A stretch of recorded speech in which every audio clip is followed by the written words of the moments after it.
भारत सरकार के केंद्रीय मंत्री आदरणीय चौधरी अजीत जैन चौधरी जी हमारे बीच में उपस्थित है और आए अपना संबोधन करें। आदरणीय चौधरी साहब। राम राम जी, ठीक हो भैया? बैठ जाओ सब लोग, बैठ जाओ, बैठ जाओ मोहित, बैठ जाओ, बैठ जाओ, बैठो सब लोग, बैठ जाओ, बात होंगी पूरी होंगी, बैठो बैठ जाओ भैया, बैठ जाओ सब लोग, अपना परिचय सही बैठो। मुझे लगता है माननीय मंत्री जी बिगाड़ गए मुजफ्फरनगर। अरे यार, जब उन्होंने बैठ जाओ सब लोग, बैठ जाओ सब लोग।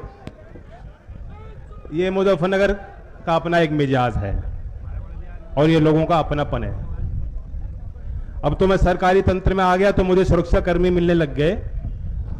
मेरे और आपके बीच किसी सुरक्षा कर्मी की जरूरत है क्या? सर ठीक हो गया सर? तो इसलिए मेरे घर परिवार के लोग बड़ी भावना के साथ आए। रमजान का भी समय है, किसान की तो वैसे ही 24 घंटे काम होते हैं, सारी चीज छोड़कर। अभी कोई चुनाव नहीं, चुनाव में तो सरगर्मियां रहती हैं, लोग लाने में और बांधने में लोगों को किसी तरह। लेकिन अभी कार्यकर्ताओं ने मेहनत की, राज्यपाल जी लगातार निरंतर इस कार्यक्रम के पूछते थे और इतनी लंबी यात्रा हम लोगों को तय करनी पड़ी कि 2004 से जो निर्माण हो गया, अब उसका अनावरण माननीय मंत्री उत्तर प्रदेश स्वतंत्र देव जी के हाथों, हमारे मुजफ्फरनगर के 2 मंत्री, और मैं तो कहूंगा कि आपका आशीर्वाद मिला तब यह कार्यक्रम आज संभव हुआ। और सही बात, अक्सर अच्छे काम समय पे ही होते। ये तय था कि उस पत्थर पे भारत रत्न लिखा जाएगा और ये भी गौर करो कि चौधरी चरण सिंह जी को भारत रत्न मिलने के बाद पहली उनकी ऐसी मूर्ति है जिसका अनावरण पूरे देश में हो पाए। स्वतंत्र देव जी ने काफी बात बताई और इसमें कोई शक नहीं है, इस सरकार में कोई गबन नहीं कर सकता, कोई अत्याचार नहीं कर सकता, उसे बर्दाश्त नहीं किया जाता। उन्होंने अपनी बात कही कि जब से मैं मंत्री बना हूं, मेरी पूरी निगाह जो है जहां भी जाता हूं, जिस क्षेत्र में जाता हूं, सिंचाई के साधन पे और नहरों पर टिकी रहती है। आप मेरा सोचो, जब से मैं जाता हूं, मैं स्कूल और कौशल विकास की जहां जहां जाता हूं वही देखते हैं मुझे। आज चौधरी अजीत सिंह जी की स्मृति में अनोखा काम हुआ।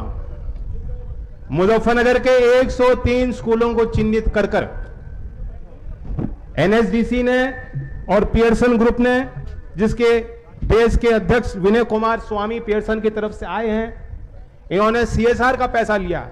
शिक्षा विभाग का एक पैसा नहीं लग रहा कार्यक्रम में, और 103 स्कूलों में जो देश के शायद पहले सॉफ्टवेयर इंजीनियर थे, बाद में राजनीतिक क्षेत्र में आपके आशीर्वाद से आए, लंबी यात्रा उन्होंने आपने मिलकर तय की। चौधरी अजीत सिंह जी की स्मृति में आज ये कार्य हुआ और 103 सरकारी स्कूलों में बच्चों को आधुनिक शिक्षा देने के लिए कंप्यूटर वितरण का कार्य भी आपके सहयोग और आशीर्वाद से संपन्न हुआ। पहले चरण में 1,62,00,000 की लागत से ये कार्य हो रहा है। मैं फिर दोहराता हूं कि शिक्षा विभाग का 1 रुपया नहीं लगा है, एनएसडीसी और पियर्सन ग्रुप ने पैसा दिया है, ये दानदाता हैं। और इसका दूसरा चरण जब समाप्त होगा तो लगभग 4 करोड़ रुपए इसमें लगाए जाएंगे। चौधरी अजीत सिंह जी यही चाहते थे कि देश के बुनियादी ढांचा में भार उठाने वाला किसान और कामगार, उसकी अगली पीढ़ियां मजबूरी में ना रहें, उन्हें गुर्बत ना देखनी पड़े, देश के आधुनिक मुख्यधारा में वो अपनी गिनती बनाएं और वो आगे बढ़ें। इसी कार्य में आज के समय पे आप जानते हैं, जो टोपी और पगड़ी पहने वाले लोग, पुराने लोग कार्यकर्ता बैठे हैं, आप जानते हैं, इनमें से कितने ऐसे हैं किसान भाई, अगर इनसे पूछा जाए कि आपकी अगली पीढ़ी भी खेती करे, बताओ राजी हो कि नहीं? ये तो फिर भी राजी हो जाएंगे, अगली पीढ़ी में कोई खेती करना नहीं जाता। बहुत परिश्रम का जीवन है, बहुत कठिन जीवन है। कभी कभी मैं दूसरी बैठकों में होता हूं जहां नीति को समझने वाले विचारक देश दुनिया के बैठते हैं, वो कहते हैं कि भारतीय कृषि व्यवस्था में परिवर्तन क्यों नहीं हो पाता। हमें मालूम है कि जिस पैदावार में उत्पादन समय के साथ घट रहा है, तो दूसरी फसल क्यों नहीं लेते किसान? मैंने बोला कि तुम्हें मालूम है अधिकतर काश्तकार जो है किसान है वो 2 बीघे से कम उनकी मालिकाना जमीन है। जोड़ जाड़ के किसी ने बटाई पे ज्यादा जमीन कर लियो तो कर लियो, घर में खसरा कतौनी में किसी की इतनी भी नहीं लिख रही। और आप सोच रहे हो कि वो किसान जहां मंडी की व्यवस्था विकसित ना हो, खरीदने वाले बड़े व्यापार उनके बीच के ना हो, और व्यापार की कड़ियों में कोई दखल अंदाजी देख रेख किसान की ना हो, आप सोचते हो कि किसान जोखिम लेगा? नहीं लेने का। और ये चौधरी अजीत सिंह जी के एक बहुत बड़ी उनकी उपलब्धि है, कृषि आधारित उद्योग को हमारे प्रदेश और देश में स्थापित करने के लिए। वरना आज जो गन्ने की बात हो रही थी और मिल की शिकायत लोग मुझे कर रहे थे, बुढ़ाना मिल क्षेत्र की, मुझे मालूम है ऐसी कोई आपका दर्द पीड़ा नहीं जो मैं नहीं समझता हूं, लेकिन ये मिल नहीं बनी थी, ये मिल नहीं लगनी थी अगर आपके अंदर प्रबल इच्छा शक्ति नहीं होती और चौधरी अजीत सिंह जी जैसा एक काबिल नेतृत्व देश के किसानों को नहीं मिला।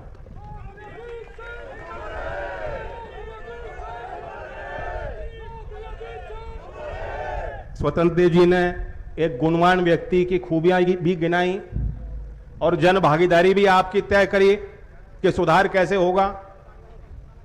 ये तो पहचान मुजफ्फरनगर के घर में, हर घर में होनी ही चाहिए जो आपने बात कही कि बड़ों का सम्मान हो, मातृशक्ति का सम्मान हो। आज विश्व स्तर पे एक तारीख भी मनाई जा रही है।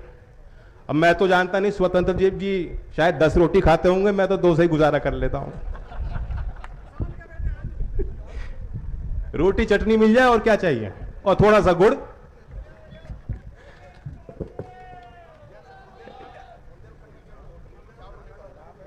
रोटी से काम चलाते हैं। तो आप कौन सी धौत जमा रहे थे कि हमें 10 रोटी मिलती है?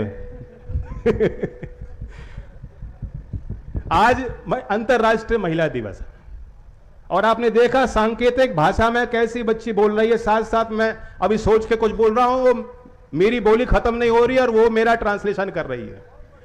ये कोई साधारण बात नहीं है। भारतीय सांकेतिक भाषा को भाषा का दर्जा देना और उसे बढ़ावा देने के लिए भारत सरकार की नीति है। और शायद हमारी पार्टी लोकदल पहली पार्टी है जिसने कहा कि जो भी हमारे मंच होंगे, क्योंकि हमारा दल सबके लिए है, ये मंच सबके लिए बनाया गया है, जो भी ऐसे कार्यक्रम होंगे समाज के बीच के, तो वहां सांकेतिक भाषा को हम जरूर रखेंगे। और स्वतंत्र देव जी हैं, मैं इनसे भी आग्रह करूंगा, यूपी सरकार और सरकारी कार्यक्रमों में तो होता ही है, लेकिन बीजेपी पार्टी भी ये तय कर ले, बड़े बड़े मंच सजाते हैं आप, वहां भी सांकेतिक भाषा को हम लोग मिलकर बढ़ावा दें। आज दिल्ली में किसान ट्रस्ट भी एक विशेष आयोजन कर रहा है। मैं आपको एक जानकारी देना चाहता हूं। 2017 से लेकर 2021 तक एक दर्दनाक आंकड़ा है जो आपके बीच रखना चाहता हूं। 1300 से ज्यादा तेजाब फेंककर एक घिनौना अपराध किया गया और उसमें ज्यादातर महिलाओं के विरुद्ध वो अपराध होता है। 1300 से ज्यादा ऐसे मुकदमे दर्ज हैं और हम और आप सोच नहीं सकते कैसी मानसिकता होती है लोगों की जो इस तरह का अपराध करते हैं, जघन्य अपराध। उनकी कोशिश होती है कि तेजाब मैं इस पे फेंकूं, इसका जीवन तबाह हो जाए और बिल्कुल नष्ट हो जाए, चेहरा बिगड़ जाता है। उसके बाद सामाजिक जीवन या किसी व्यापार में, रोजगार में भी वो सक्षम नहीं होती और उनके स्वास्थ्य पे भी उनको बहुत ज्यादा खर्चा करना पड़ता है, उनका जीवन दुर्लभ।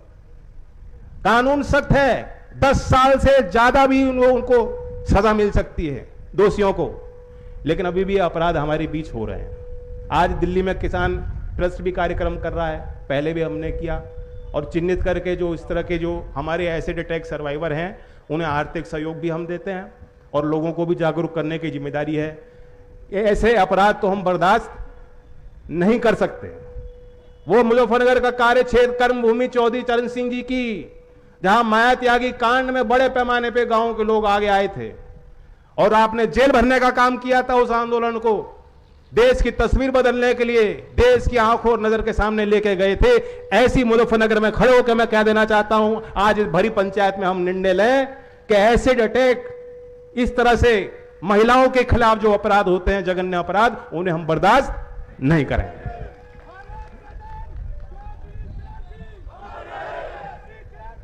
तेजपाल जी रुक जाओ, मैं जब इनका नाम लेता हूं और कूदना शुरू कर देते, रुक जाओ। यहां जोला गांव के संबंध में भी राज्यपाल जी ने व्यवहारिक बात कही है, जो उन्होंने मांग कही है। और स्वतंत्र देव जी ने कहा कि हम तो सोचते थे, ये भी मुस्कुरा रहे थे जब उन्होंने कही बात। एक ही बात है, कोई फर्क नहीं है। और ये इनकी जिम्मेदारी बनती है क्षेत्र की के प्रति। जब भी बैठेंगे, बैठक छोटी होगी बड़ी होगी ये फिक्र नहीं करते, अपने क्षेत्र के 2-4 एप्लीकेशन मुझे भी दे देते हैं और मंत्री को भी देते हैं। तो ये जिम्मेदारी निभा रहे हैं। ये मांग पत्र मुझे भी दिया गया है, माननीय मंत्री स्वतंत्र देव जी को भी दिया गया है, और कपिल और अनिल जी की तो जिम्मेदारी बनती है, ये उनका कार्य क्षेत्र है। मिलकर हम प्रयास करेंगे कि जोला गांव की जो मांग है ये भी उचित है, न्याय संगत है, इस पे हम काम और कार्रवाई तेजी से करें। अब मैं एक बात गन्ने की भी कह देना चाहता हूं।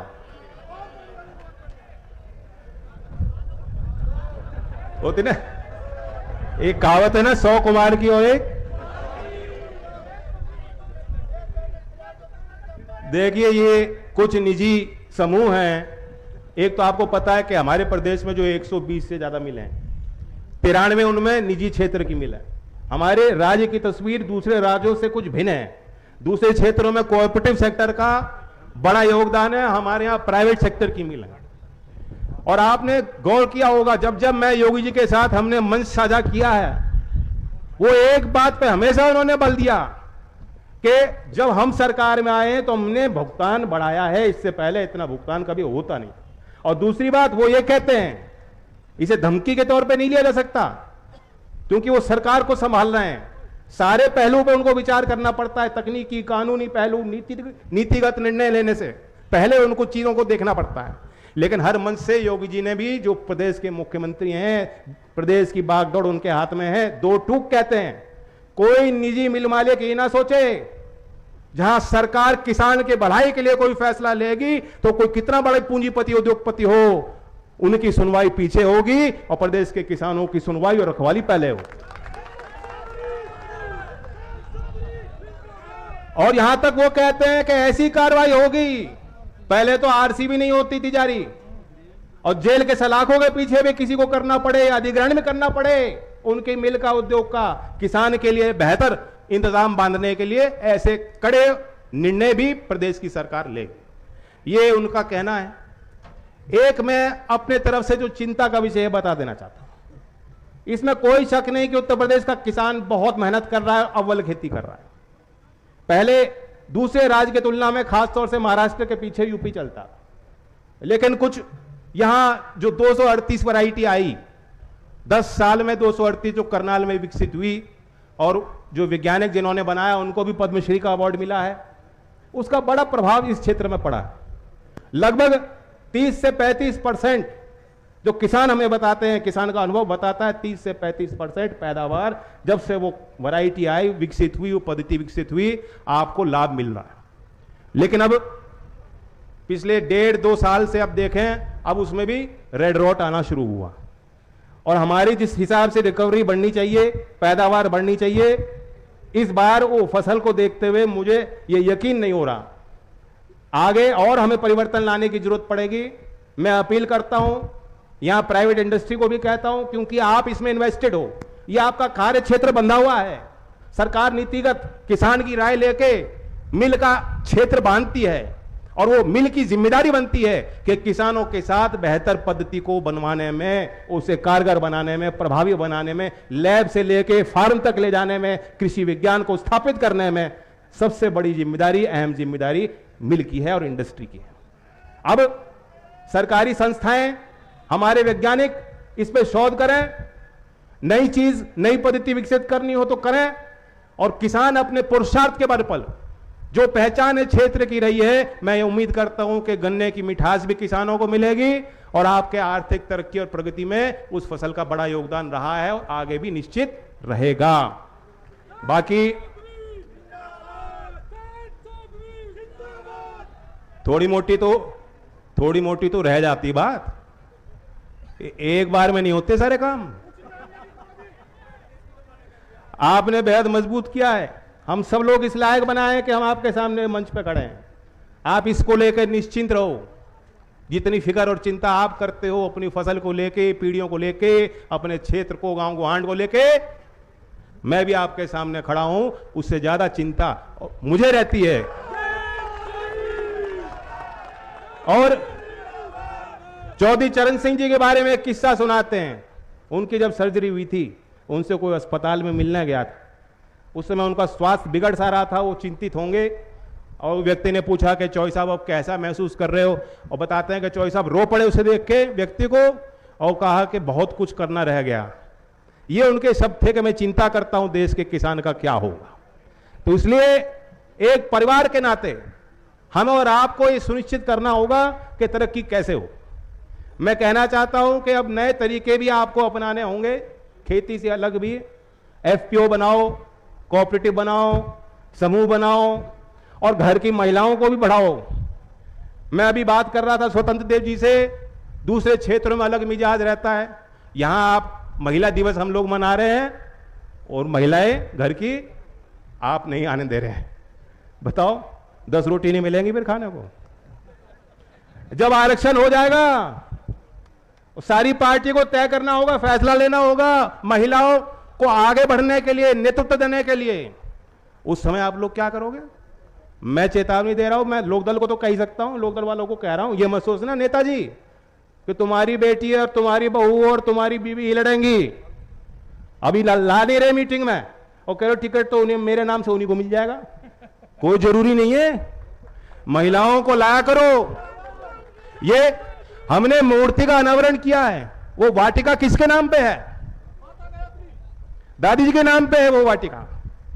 और सबको पता है चौधरी चरण सिंह के सामाजिक और राजनीतिक और पारिवारिक जीवन में अगर दादी जी नहीं होती, योगदान नहीं होता, तो चौधरी चरण सिंह जी इस बेबाकी और मजबूती से आपकी लड़ाई नहीं लड़ सकते थे।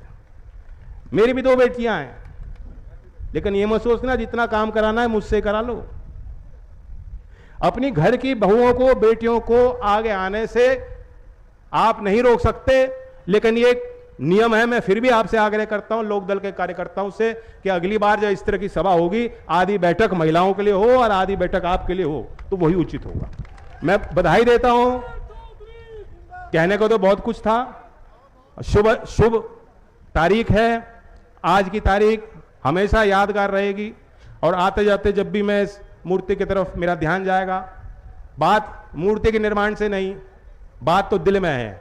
जब तक आप चौधरी चरण सिंह को आदर्श मानोगे, किस प्रकार से उन्होंने अपने जीवन को जिया, क्या वो आपसे बेहतर चाहते थे, जब तक उनके विचार आपके दिल में जिंदा रहेंगे, तो भारत रत्न इस धरती पे हमेशा जिंदा रहेंगे। चौधरी चरण सिंह की विचारधारा हमेशा जिंदा रहेगी।